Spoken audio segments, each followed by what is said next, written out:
मेरे प्यारे बच्चों, मैं आशीष गुप्ता इंटर क्लास में आप सभी को पढ़ा रहा था मैट्रिसेस यानी आव्यूह।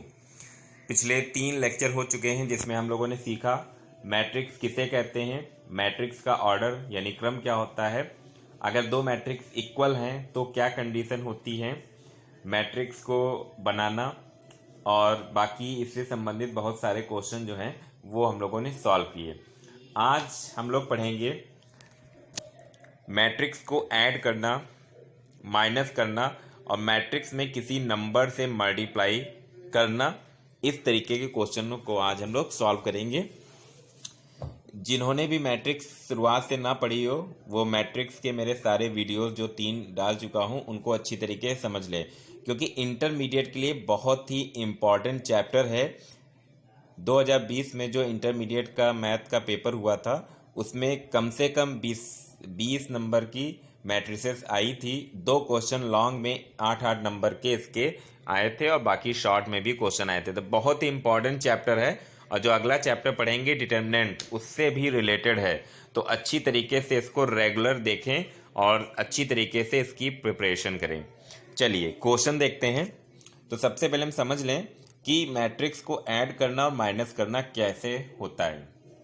देखिए, मैट्रिक्स 2 या 2 से ज़्यादा मैट्रिक्स ऐड होंगी या माइनस होंगी कब? सबसे पहली कंडीशन उनका ऑर्डर सेम हो, यानी सेम ऑर्डर की अगर मैट्रिक्स हैं तो ही वो आपस में ऐड हो सकती हैं या फिर माइनस हो सकती हैं। ध्यान रहे, ऐड हो सकती हैं या फिर माइनस हो सकती है, मल्टीप्लाई की बात नहीं कर रहे हैं, केवल ऐड और माइनस बता रहा हूँ। कल के वीडियो में मल्टीप्लाई सिखाऊंगा। तो मैट्रिक्स को ऐड करना या माइनस करना यानी सेम ऑर्डर की मैट्रिक्स ही आपस में ऐड माइनस हो सकती हैं। अब हो सकती हैं लेकिन होंगी कैसे? तो जब ऐड करेंगे या माइनस करेंगे तो करेस्पॉन्डिंग एलिमेंट यानी संगत अवयव ही आपस में ऐड या माइनस होंगे। ठीक, और अगर किसी मैट्रिक्स में हम किसी नंबर से मल्टीप्लाई करते हैं तो वो नंबर मैट्रिक्स के अंदर जितने भी एलिमेंट्स हैं, जितने भी अवयव हैं मैट्रिक्स के अंदर, वो नंबर सभी नंबर से मल्टीप्लाई कर जाता है। यानी अगर किसी नंबर से मैट्रिक्स को मल्टीप्लाई कर रहे हैं तो वो नंबर मैट्रिक्स के अंदर जितने एलिमेंट यानी अवयव होंगे सबसे मल्टीप्लाई होगा। ठीक, अब इन्हीं चीज़ों से हम इन क्वेश्चनों को सॉल्व करेंगे। चलिए, पहला क्वेश्चन है 3 मैट्रिक्स हैं A, B और C। तो देखिए 3 मैट्रिक्स हैं A, B, C। सबसे पहले वीडियो में मैंने आपको बताया था कि मैट्रिक्स का ऑर्डर कैसे फाइंड करते हैं। तो आप बताइए कि जो मैट्रिक्स हैं A, B, C उनके ऑर्डर क्या हैं और वो किस ऑर्डर की हैं, मतलब क्या उनके ऑर्डर हैं, वो सेम ऑर्डर है या डिफरेंट है। उसके बाद हमें फाइंड करना है A plus B, A minus B, 3A minus C और 2A प्लस 3B। ठीक, चलिए सोल्यूशन को सॉल्व करते हैं। तो अभी तक आपने सोच लिया होगा कि A, B, C तीनों जो हैं वो सेम ऑर्डर की मैट्रिक्स हैं, क्योंकि तीनों मैट्रिक्स में 2 रो हैं और 2 ही कॉलम हैं। तो ये किस ऑर्डर की मैट्रिक्स हुई? 2 क्रॉस 2 की, यानी A, B, C किस ऑर्डर की मैट्रिक्स हैं? 2 क्रॉस 2 की। तो सेम ऑर्डर की हैं तो ये ऐड हो सकती हैं और माइनस भी हो सकती हैं। चलिए पहला क्वेश्चन देखते हैं। पहला क्वेश्चन है A प्लस बी। तो मैट्रिक्स A लिखी प्लस मैट्रिक्स B लिखी। अब इन दोनों को हमें ऐड करना है। तो देखिए करेस्पॉन्डिंग एलिमेंट जो है वो करेस्पॉन्डिंग एलिमेंट से ऐड होगा या फिर माइनस होगा।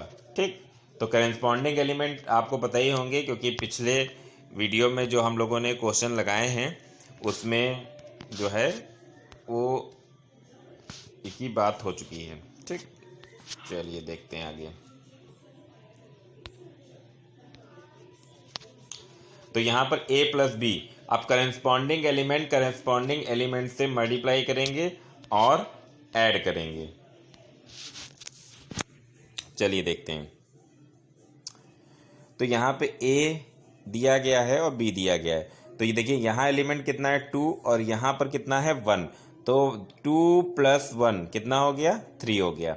यहाँ पे कितना है 4, बीच में क्या है प्लस, और यहाँ कितना है 3। तो 4 प्लस 3 कितना हो गया? 7।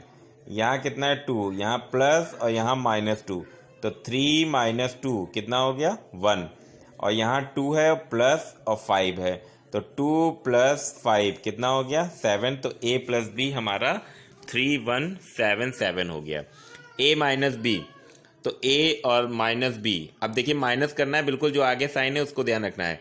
यहाँ 2 - 1 यानी 1, यहाँ 4 - 3 यानी 1, यहाँ 3 - -2 यानी 3 + 2 5, और यहाँ 2 - 5 यानी कितना -3। ठीक, तो ये मैट्रिक्स स्क्वायर्ड हो गया, माइनस हो गया।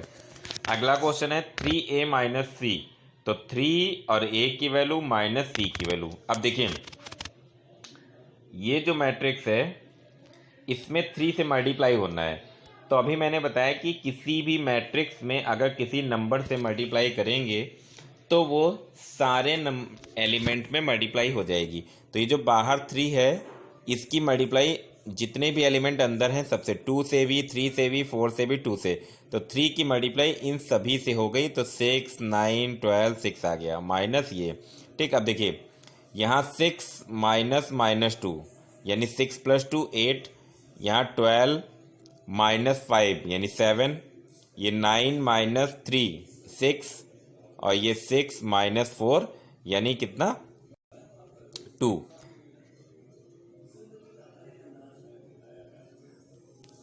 तो ये हमारा 3a - c हो गया।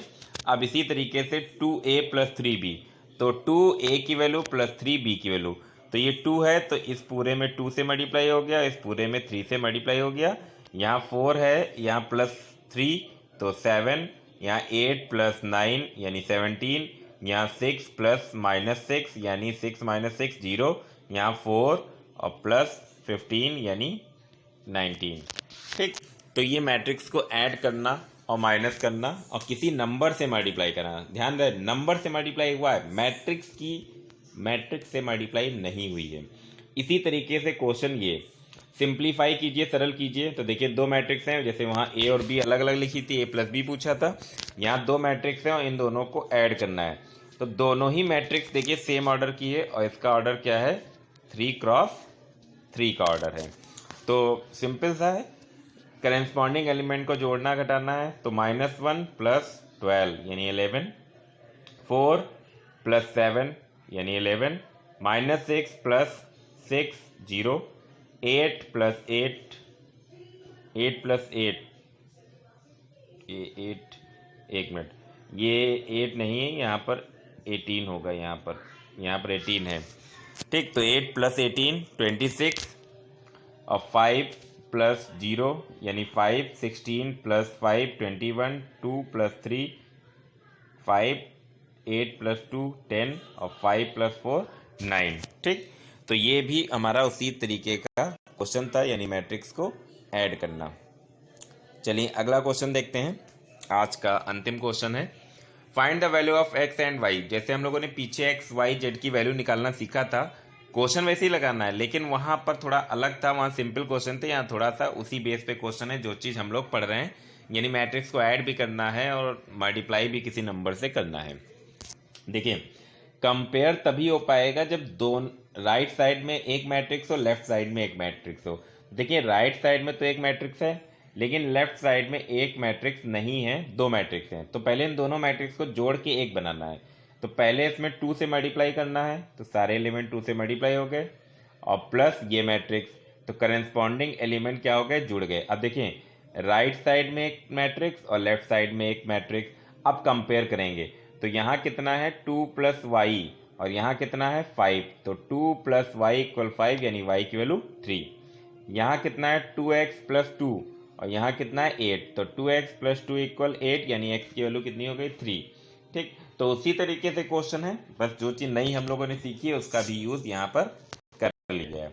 अब इसी बेस पे कुछ क्वेश्चन आपके घर के लिए हैं।